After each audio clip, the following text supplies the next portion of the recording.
ನೀನ್ ಮಾತ್ರ ಬೆಂಕಿಯಲ್ಲಿ ಸುಟ್ಟು ಭಸ್ಮ ಆಗೋಗ್ತಾ ಇದೆಯಾ. ಆದ್ರೆ ನೀನು ಇಷ್ಟಪಟ್ಟಿರುವಂತಹ ಪ್ರೀತಿಯಿಂದ ಕಟ್ಟಿರುವ ಮನೆ, ನಿನ್ನ ಕಾರು, ನಿನ್ನ ಮೊಬೈಲ್, ನೀನು ಪ್ರೀತಿಯಿಂದ ಇಷ್ಟಪಟ್ಟಿರುವ ವಸ್ತುಗಳು, ಜೀವನದ ಕಟು ಸತ್ಯ ಅಂತ ಏನಾದ್ರೂ ಇದ್ರೆ ಅದು ಸಾವು. ಯಾಕಂದ್ರೆ ಜೀವನದಲ್ಲಿ ನಾವು ಯಾವ್ದ್ರಿಂದ ಬೇಕಾದ್ರೂ ತಪ್ಪಿಸ್ಕೋಬಹುದು, ಆದ್ರೆ ಈ ಸಾವು ಅಂತ ಬಂದಾಗ ಅವನು ಎಂತವನಿದ್ರು ಇದರಿಂದ ಎಸ್ಕೇಪ್ ಆಗಂತೂ ಸಾಧ್ಯನೇ ಇಲ್ಲ. ನಾವು ಕಾಶಿಲಿರುವಂತಹ ಮಣಿಕರ್ಣಿಕಾ ಘಾಟ್ಗೆ ಶಿವರಾತ್ರಿ ದಿನದಂದು ನೈಟ್ ಪೂರ್ತಿ ಜಾಗರಣೆ ಮಾಡಕ್ ಬಂದಿದ್ದು.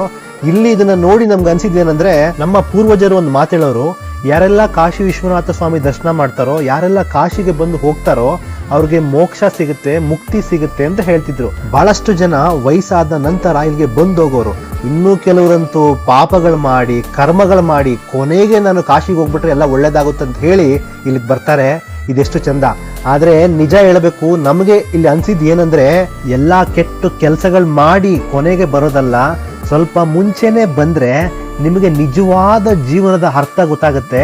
ನಾನು ನನ್ನಿಂದನೇ ಎಲ್ಲ ಅನ್ನೋ ದುರಾಂಕಾರ ಒಂದು 10% ಆದ್ರೂ ಇಳಿಯುತ್ತೆ. ಯಾಕಂದ್ರೆ ಈ ಸುಡುವಂತ ಎಣಗಳನ್ನ ನೋಡ್ತಾ ಇದ್ರೆ ನಿಜವಾಗ್ಲೂ ನೀವೇನೇ ಸಂಪಾದನೆ ಮಾಡಿರ್ಬೋದು, ಅದನ್ನೆಲ್ಲ ಒಂದು ಕ್ಷಣ ಮರ್ತು ಬಿಡ್ತೀರಾ. ಅದೇ ತರ ನೀವು ಗಮನಿಸಿ, ನಮ್ಗೇನಾದ್ರೂ ಹುಷಾರಿಲ್ಲ ಅಂದಾಗ, ಕಾಯಿಲೆ ಬಿದ್ದಾಗ ನಾವೆಲ್ಲ ಯೋಚನೆ ಮಾಡ್ತೀವಿ, ನಾವು ಮಾಡಿರೋ ತಪ್ಪು ಇನ್ಮುಂದೆ ಮಾಡಬಾರ್ದಪ್ಪ, ಜೀವನದಲ್ಲಿ ಆರೋಗ್ಯನೇ ಮುಖ್ಯ ಅಂತ ಎಷ್ಟೆಲ್ಲಾ ನಾವು ಯೋಚನೆ ಮಾಡ್ತೀವಿ. ಅದೇ ನಮ್ಗೆ ಕಾಯಿಲೆ ಗುಣ ಆದ ನಂತರ ನಾವು ಅದನ್ನೆಲ್ಲ ಮರ್ತು ಬಿಡ್ತೀವಿ, ಮತ್ತೆ ಅದೇ ತಪ್ಪುಗಳನ್ನ ಮಾಡ್ತಾ ಇರ್ತೀವಿ. ಎಷ್ಟೋ ಜನ ಈಗಲೂ ಕೂಡ ತಮಗೋಸ್ಕರ ಬದುಕ್ತೆ ಬೇರೆಯವ್ರಿಗೋಸ್ಕರ ಬಿಲ್ಡಪ್ ತಗೊಂಡು ನಾನು ಹಂಗಿರ್ಬೇಕು, ನಾನು ಹಿಂಗಿರ್ಬೇಕು ಅಂತ ಹೇಳಿ, ಬೇರೆಯವರು ನನ್ನ ನೋಡಿ ಉರ್ಕೊಳ್ಳಿ ಅಂತ ಹೇಳಿ ಸ್ಟೇಟಸ್ ಹಾಕಿ ಇರೋ ಜೀವನದಲ್ಲಿ ಅದರಲ್ಲೇ ಅರ್ಧ ಜೀವನ ಕಳೆದು ಬಿಡ್ತಾರೆ. ನೀವ್ ಹೇಗಿದ್ರು ಜನ ಮಾತ್ರ ಕಾಲ್ ಎಳಿತಾನೇ ಇರ್ತಾರೆ. ನೀವು ತುಂಬಾ ಚೆನ್ನಾಗಾದ್ರೆ ಅಯ್ಯೋ ನನ್ಕಿಂತ ಬೆಳೆದ್ಬಿಟ್ನಲ್ಲ ಅಂದ ಹೊಟ್ಟೆ ಕಿಚ್ಚಿಗೆ ಕಾಲ್ ಎಳಿತಾರೆ.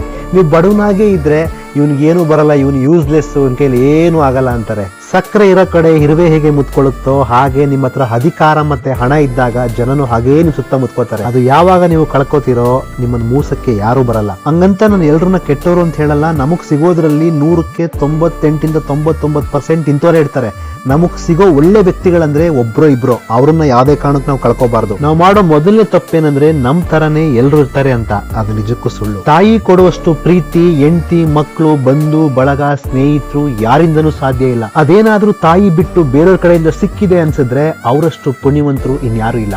ಪ್ರತಿಯೊಬ್ಬ ಮನುಷ್ಯಂಗೂ ಒಂದಲ್ಲ ಒಂದ್ ರೀತಿ ಕಷ್ಟ ಇದ್ದೇ ಇರುತ್ತೆ. ನನಗೆ ಯಾಕೆ ಕಷ್ಟ ಬಂತು ಅಂತ ಹೇಳಿ ಕೊರಗೋದು ಬಿಟ್ಬಿಟ್ಟು ಬೇರೆಯವ್ರಿಗೊಂಥರ ಕಷ್ಟ ಇದೆ, ನನ್ಗೊಂಥರ ಕಷ್ಟ ಇದೆ, ಸೊ ಅದನ್ನ ಹೇಗೆ ಸರಿ ಮಾಡ್ಕೋಬೇಕು ಅಂತ ಯೋಚನೆ ಮಾಡ್ಕೊಂಡು ಜೀವನ ಮಾಡ್ಕೊಂಡು ಹೋಗಿ. ನೀವು ಕಷ್ಟದಲ್ಲಿರೋ ಸುಖದಲ್ಲಿರೋದು, ನೀವು ಬಂದಿದ್ದೀರಾ ಹೋಗುವಂಥದ್ದು ಫಿಕ್ಸಾ? ಇರೋಷ್ಟು ದಿನ ನೆಮ್ಮದಿಯಾಗಿ ಇರೋದ್ರಲ್ಲೇ ಎಂಜಾಯ್ ಮಾಡ್ಕೊಂಡು ಬೇರೆಯವ್ರಿಗೋಸ್ಕರ ಬದುಕ್ತೆ ಚೆನ್ನಾಗಿರಿ. ಟೈಮ್ ಯಾಕೆ ವೇಸ್ಟ್ ಮಾಡ್ಕೋತೀರಾ?